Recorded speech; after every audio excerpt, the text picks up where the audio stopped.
দুনিয়ার সবচাইতে খারাপ অনুভূতিগুলোর মধ্যে একটি অন্যতম অনুভূতি হচ্ছে আমি তাকে ভালোবাসি আর সে অন্য কাউকে।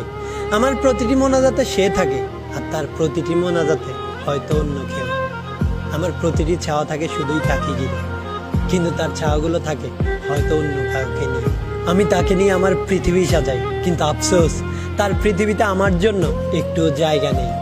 তার একটু কথা শোনার জন্য সারাদিন তার পথে বসে থাকি প্রায়, কিন্তু আফসোস আমার কথা শুনলেই তার মুখে বিরক্তির ভাবটা ফুটে ওঠে। হায়, যার একটি মেসেজ আমার সব কষ্ট দূর করার কারণ। তার কাছ থেকে হয়তো কখনোই মেসেজ আসবে না, উল্টো তাকে মেসেজ দেওয়াটাই আমার বারণ।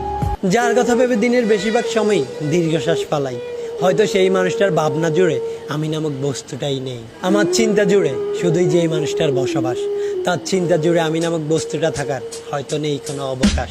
তাকে প্রতিনিয়ত ভালোবাসি ভালোবাসি বলে যাই, কিন্তু তার বিনিময়ে শুধুই অবহেলা পাই। ভালোবাসলে অবহেলা পেতে হয়, কিন্তু সেই ভালোবাসা যদি একতরফা হয় তাহলে তার যন্ত্রণা সহ্য করার মতো নয়। একতরফা ভালোবাসা আর অবহেলা ওতপ্রোতভাবে জড়িত। এই মানুষগুলো সবসময় নিঃস্বার্থ ভালোবাসে, কিন্তু দিন শেষে তাদের কপালে শুধু অবহেলাই জোটে।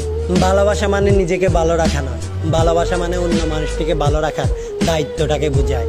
আর একতরফা ভালোবাসার মানুষগুলো এই দায়িত্বটা নিতে গিয়ে অবহেলার শিকার হয়। হ্যাঁ, আমি অবহেলা সহ্য করি, কারণ আমি তাকে ভালোবাসি। আমার ভালোবাসাটা হয়তো একতরফা হয়, কিন্তু তাতে কি? ভালোবাসলেই যে পেতে হবে এমন কোনো কথা নেই। থাকুক না কিছু ভালোবাসা অপূর্ণতায়। আমার মন ভালোবাসা